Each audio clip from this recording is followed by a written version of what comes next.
Hey guys, what's going on? Armor here, and today I just hit level 30. I'm super excited to bring you guys my newest in my line of class setup videos. This is probably my final one for the Hunter until the new subclasses come out. So I'm going to show you guys the edits I've made to my Hunter subclass, what I like to do in different situations, and my favorite weapons, and the gear that I have.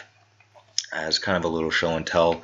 You guys can go and watch my previous one of these, just search through my channel videos and it'll be there. And let's get right into it with the subclasses first. My favorite is definitely Gunslinger for both PvP and PvE.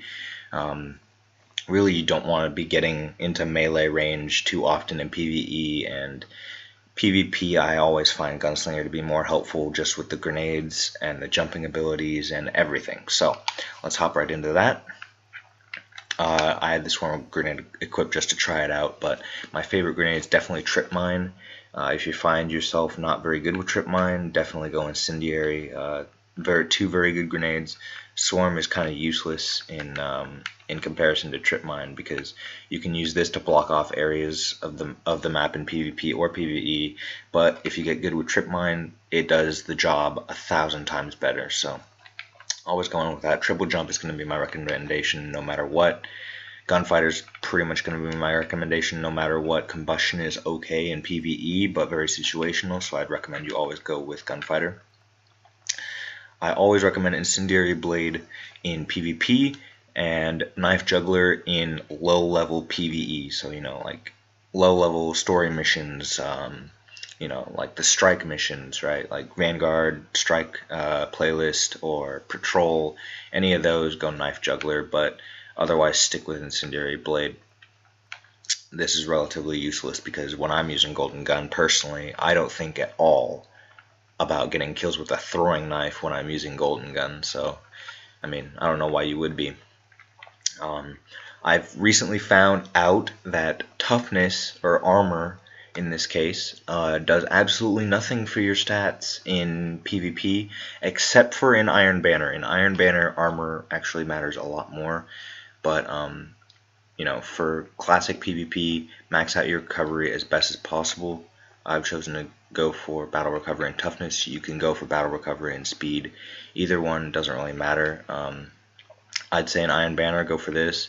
In non-Iron Banner, go for this, because armor pretty much makes no difference in PvP or PvE for some reason. I don't know why that is. Iron Banner, it makes a little bit more of a difference. You can notice that you kill Titans a little bit slower, but otherwise max out your recovery and then max out your agility as best you can. So that's why I have those that way. I had this equipped just for Iron Banner because, like I said, armor does matter a little bit more in Iron Banner, but normally I would go with Way of the Nomad.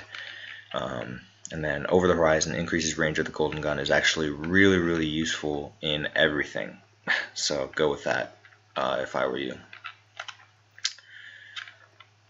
Blade Dancer. I recently learned how to get really, really good with Arc Bolt Grenade. If you're not good with Arc Bolt Grenade, Flux Grenade is also very good. I love to just run around and stick people with this. Skip Grenade is very situational at best, and does not have the potential for a one-hit kill usually. So I would go with Arc Bolt if I were you, or Flux. Better control is always better in PvE. Blink really doesn't make a difference, and it can mess you up in PvE. But PvP, if you want to confuse the enemies, honestly, Blink is overpowered in PvP. You can just teleport around and equip a shotgun and just teleport around, teleport at people, and just murder things. It's really random. It's really hard to counter, really hard to aim at. So go with Blink if you can get good with it in PvP. I use Razor's Edge because it gives the Blade Dancer super a little bit more range than it would normally have, which is always nice. And this is actually the best one for taking out Titan bubble shields, as well as, obviously, if you have an Arc Burn Strike or something like that, you don't want to be getting close, which is why, Blade Dancer, obviously it's a melee super, you don't really want to be doing that, but you want to do it for the grenades. And if you ever want to activate Arc Blade, if you're in a pickle, maybe there's light switch on and enemies are rushing you, you can activate it and you can just aim and send waves of arc damage across the ground and kill a lot of people with it. Fast twitch reduces cooldown. That's pretty much what it's going to be for every single time, for every single subclass is reduced cooldown. That's always really nice. Any like high level strikes, escape artist is actually kind of nice. As long as there's no light switch, you can just hit an enemy with a blink strike if you're panicking, and then you get invisibility and you can run away. And then obviously Path and Away the Nomad are the two same ones as the Gunslinger class. Shadowjack is very, very nice in PvE, high level strikes when you're trying to go invisible to revive teammates or get around enemies. Otherwise, always go with Quick Draw in PvP. This is very, very nice, especially with shotguns or fusion rifles. Quick Draw is always awesome. And then obviously you see here Stalker, gain invisibility after crouching in place for a short time, gives me invisibility. PvP, I recommend actually Hungering Blade is better because I find that I die a lot with the Arc Blade, and Hungering Blade allows me to get a kill, heal up if I took a lot of damage, and then run out again. Although I believe they did actually nerf the Blade Dancer and Gunslinger timers on their supers by about a second. I have been noticing it running out a little bit faster than I think it used to, although I don't really notice a difference in the amount of kills that I get with each or how many times I die with each. I just got out of the raid, so you can see that's my raid gear setup right here, but I'm going to show you guys my PvP setup. That's pretty much it. It can switch between Praetor's Revenge and Light Beware. These are the best weapons in the game. This is the best sniper in the game, guys. Better than Patience in Time, in my personal opinion. You know, if you're looking for a legendary sniper, 6 bullets in the chamber, precision weapons or precision kills cause target to explode is actually pretty nice. And it fires incredibly fast. It's got one of the highest rates of fire of any sniper rifle. I think maybe the highest rate of fire. So very, very nice sniper rifle. Always go with that. Light Beware is, I don't know what the stats are that make it so good, but it is the best fusion rifle in the game, period, besides Plan C. Suros is without a doubt the best primary weapon. And Last Word. Last Word is also very good, except I don't have the stability modifier. If you're going to go into PvP with this, you're going to want to have perfect balance first. Then it has probably the fastest kill time in PvP, but if you don't have that, stick with Suros Regime. Dr. Nope is my favorite legendary auto rifle at the moment. I don't have Shadow Price, which is another Vanguard weapon. Devil You Know is a solid hand cannon, and this, whatever this name is a very, very good legendary scout rifle. I got this as a legendary drop, though, from a Nightfall Strike, so you guys might not get the same perks that I do on it. Obviously, I have Red Death and Meta Multi-Tool and Atheon's Epilogue and Thorn as well. Those are just kind of sitting there right now. Comedian, very, very solid shotgun.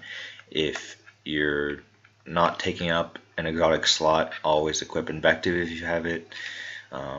Invisible Hand M7, also a very, very solid shotgun, but I personally prefer Comedian for the higher impact and range versus rate of fire.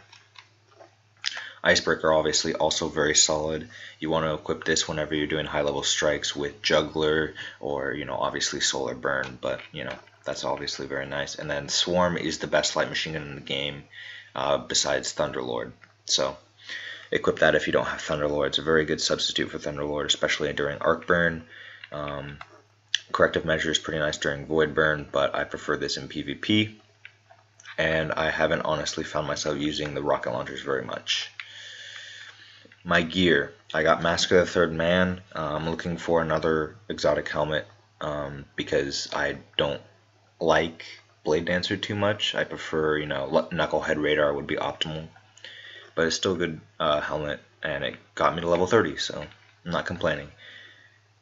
Raid gloves, raid chest, and Iron Banner boots can get you to level 30 as well, even though I just did the raid and got the raid boots 2 days after I got the Iron Banner boots to get me to level 30, so that's kind of sucks, but oh well, what are you going to do? And then you can see I got Lucky Raspberry as well, and yeah, Amakara's Spine. My cloaks, I've got the Mantle of Gelion, The Shattered Vault Cloak, I'm going to dismantle my second one. Strength of the Pack is also a very nice cloak. I like that a lot. Shattered Vault Cloak is the only legendary cloak that actually changes colors with your shader, so that's pretty cool. I'll give you an example here. These are all my shaders, guys. I always thought that looked kind of cool with the green, or you can go Thunder Devil, and it changes colors, and that's actually really cool. I might keep that. But Million is a really nice shader. It's the Iron Banner shader, and it's legendary, so that's the way I like it. Right now I have the Iron Banner emblem as well.